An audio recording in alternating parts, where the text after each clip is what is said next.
Assalamualaikum warahmatullahi wabarakatuh. Apa kabar anak-anak?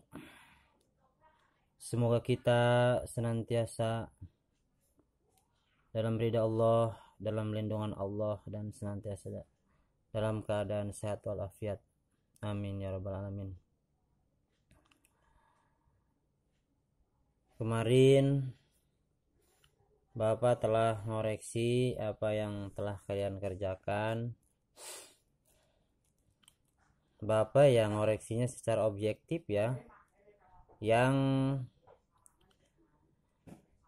tulisannya bagus dan rapi ya nilainya gede, tapi yang asal-asalan, yang tidak sesuai dengan perintah ya nilainya kecil.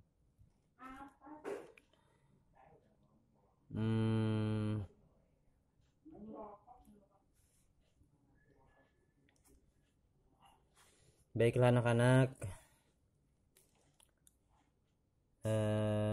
sebelum kita belajar, marilah kita berdoa dulu. Mari sama-sama, 1, 2, 3. Allahumma sholli ala sayyidina Muhammad wa ala ali sayyidina Muhammad. Rabbi zidni ilma warzuqni fahma. Ya Allah, tambahkanlah ilmuku dan petinggikanlah kecerdasanku. Amin.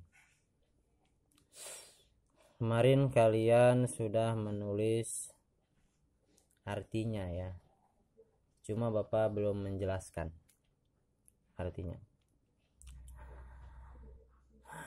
Surat At-Tin sendiri menurut Asbabun Nuzul adalah ketika itu ada sahabat Nabi yang bertanya kepada Rasulullah tentang amalan orang yang sudah fikun ya. Yang udah fikun itu biasanya salatnya itu ada yang was-was, ada yang lupa rokaatnya, kadang-kadang sholat juga. Kadang-kadang dia pikir sudah sholat, ternyata belum. Kadang-kadang dia pikir belum sholat, ternyata udah sholat lagi tuh. Bertanya kepada Rasulullah, bagaimana ini orang yang sudah tua renta. Maka ketika itu turunlah ayat surat At-Tin ini. Jadi yang mana dalam surat At-Tin ini disebutkan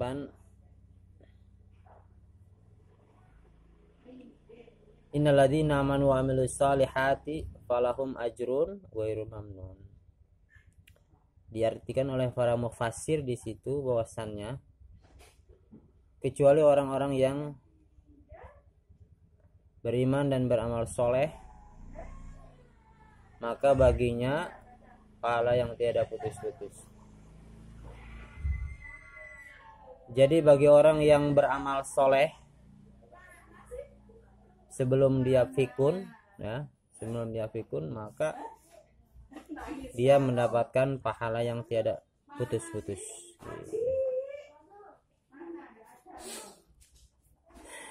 Allah di sini bersumpah watini wazaitun, demi buah tin dan buah zaitun, kata Allah. Kalau bersumpah maka Allah akan mengatasnamakan makhluknya, bersumpah demi makhluknya. Waduha, demi waktu duha. Watin, demi buah tin.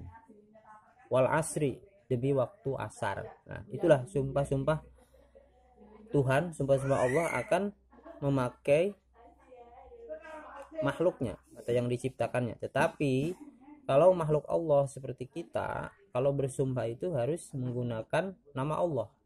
Contohnya demi Allah, tallahi, wallahi, billahi, itu semuanya artinya demi Allah.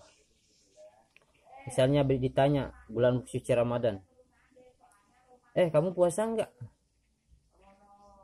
Puasa, aku puasa. Sumpah misalnya, billahi kata kita, atau demi Allah aku puasa. Kalau maka itu sah puasanya, sumpahnya sah karena menggunakan nama Allah. Nah, kalau dia bohong ternyata dia tidak puasa, maka dia harus bayar kifarat sumpah. Kifarat sumpah itu dia harus puasa 3 hari. Kalau kita sumpah atas nama Allah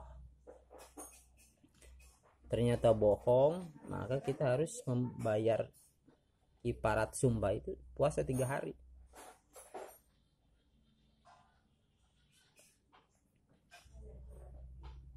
Ya, seperti itu. Jadi kalau makhluk Allah mah seperti kita, sumpahnya itu harus atas nama Allah. Kalau tidak atas nama Allah maka tidak diterima. Misalnya sumpah kayak gini, sumpah pocong, kok demi dipatuk ular gua kagak ngerjain itu misalnya. Nah, itu tidak sah sumpah seperti itu.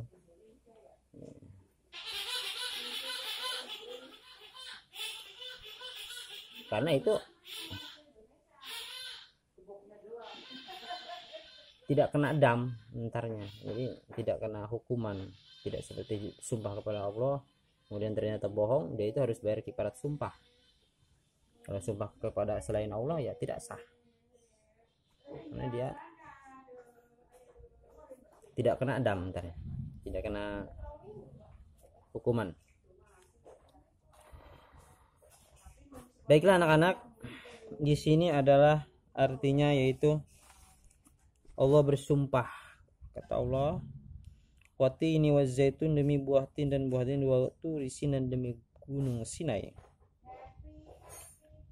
wa hadal badan, dan demi negeri Mekah yang aman ini. Laqad khalaqnal insana fi ahsani taqwim, kata Allah, telah aku ciptakan manusia dalam bentuk yang sebaik-baiknya.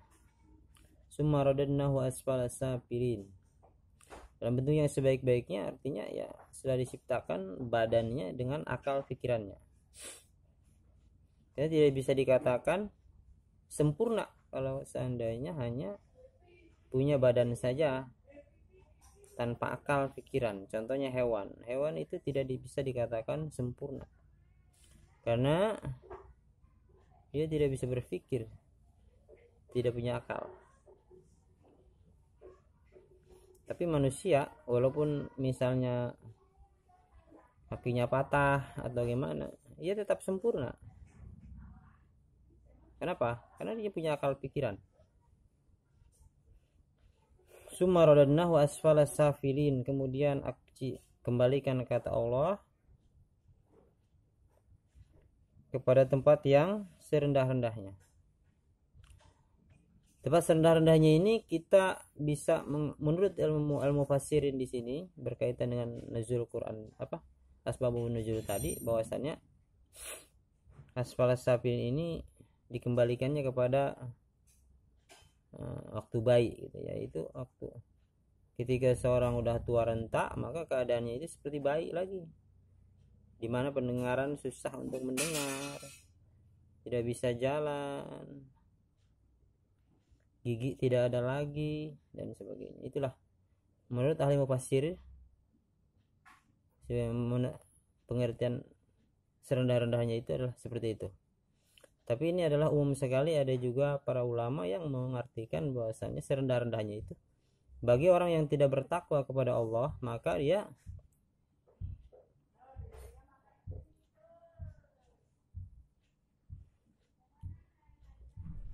serendah-rendahnya itu kembali kepada, kalau tidak dia tidak bertakwa, kembali kepada pulangnya ntar ke neraka gitu. Itulah sebagian pendapat ulama yang mengartikan tempat yang serendah-rendahnya itu yaitu api neraka gitu ya. Kita itu kalau tidak bertakwa,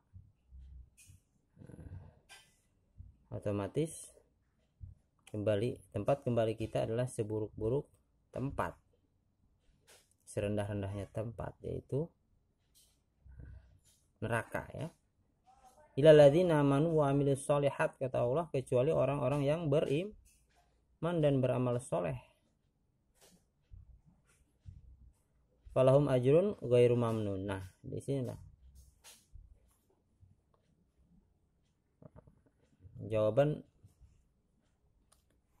jawabannya terkumpul, baik itu orang yang sudah fikun, orang yang bagaimana pincang, orang yang miskin, orang yang tidak apa-apa dan tidak